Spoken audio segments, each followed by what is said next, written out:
পরীক্ষার খাতার মধ্যে আপনার কোনো কিছু না লিখে পাশ করিয়ে দেওয়া হয়, তখন এই ধরনের তৈরি হয়, বই হয়ে যায় বউ। এই 17 বছর আমরা এই দুঃসময়ের মধ্যে সবচেয়ে বেশি ক্ষতিগ্রস্ত করা হয়েছে এডুকেশন সেক্টরকে। নৈতিকতার শিক্ষা তো মানুষকে নৈতিকভাবে উন্নত করে, মানুষের চরিত্রকে অত্যন্ত শক্তিশালী করে, কিন্তু আপনি তাকেও ফ্ল্যাট কিনে দিয়েছেন আপনার ব্যবসায়ীদের দ্বারা, তাকেও দিয়েছেন, তার ছোট বোন রূপন্তীকেও দিয়েছেন।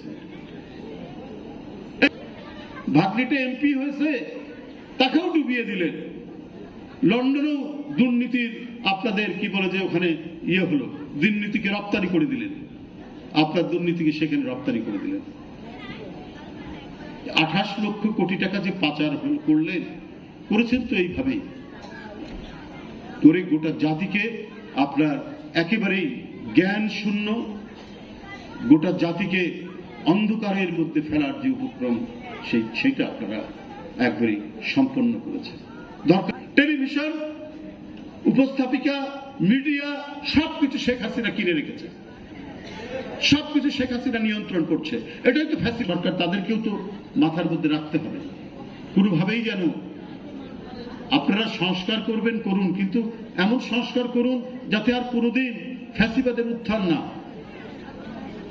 সেই ধরনের একটা কিছু আপনার দৃষ্টান্ত স্থাপন করুন। তা না হলে তো আপনার নানাভাবেই তারা মাথা চাড়া দেবে। এখনো চালের দাম কমেনি, এই জন্য অন্তর্বর্তীকালীন সরকারকে বলি আর যেন কোনো আয়না ঘর না হয়। আপনারা এখনো সেই ব্যবস্থা নেননি কেন যে চালের দামও আপনাদেরকে কমাতে হবে? আপনি জুলাই ঘোষণার কথা বলবেন, আপনি অনেক সংস্কারের কথা বলবেন, কিন্তু মানুষের পেটে ক্ষুধা থাকবে, তখন ওরা ওই ঘোষণা টোষণা কিছু শুনবে না। বাজার নিয়ন্ত্রণ করতে হবে, সিন্ডিকেটবাজদেরকে ধরতে হবে, অপরাধীদেরকে ধরতে হবে, তাদেরকে আইনের আওতায় আনতে হবে এবং সমাজের মধ্যে একটা স্বস্তি আনতে হবে।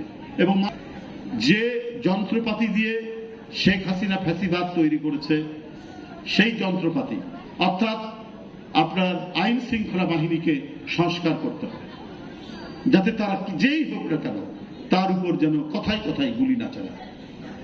এই সরকারকে শটগান, আরে জনতার মিছিল, মানুষের মিছিল নানা কারণেই হতে পারে, সেখানে নানা পদ্ধতি আছে।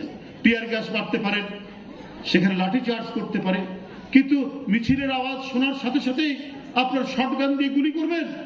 বড় সংস্কার, আর সংস্কার মানুষের আহারের নিশ্চয়তা দিতে হবে এবং বিচার বিভাগের স্বাধীনতা এবং সত্যিকারের স্বাধীনতা।